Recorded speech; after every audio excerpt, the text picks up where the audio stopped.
कहीं मौका निकल न जाए। लड़की पटवा दो बाबा बाबा, कहीं मौका निकल न जाए। लड़की पटवा दो बाबा। 5 फीट के हाइट बाटे हीरो जैसन चाल हो। 24 के उमरिया में लागे नी बवाल हो, लागे नी बवाल हो। 5 फीट के हाइट बाटे हीरो जैसन चाल हो। 24 के उमरिया में लागे नी बवाल हो।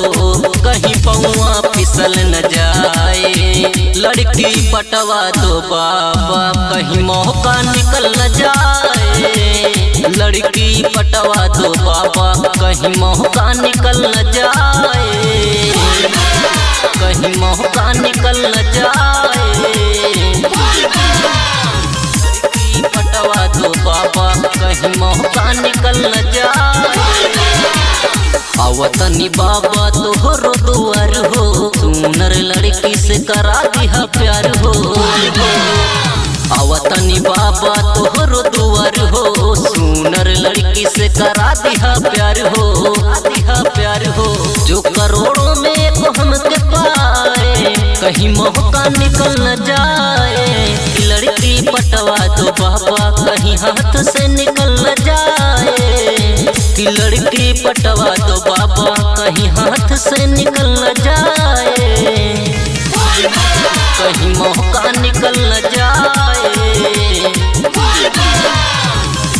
पटवा दो बाबा, कहीं मौका निकल न जाए। यार दोस्तों हमारा के मारा तड़े तहना। लड़की पटत नइखे गावा तनी गहना। संतोष 84 मारा तड़े तहना। लड़की पटत नइखे गावा तनी गहना। कहीं बिसलवा आगे निकल न जाए। कि लड़की पटवा दो बाबा, कहीं हाथ से निकल न जाए। कि लड़की पटवा दो बाबा, कहीं हाथ से निकल न जाए।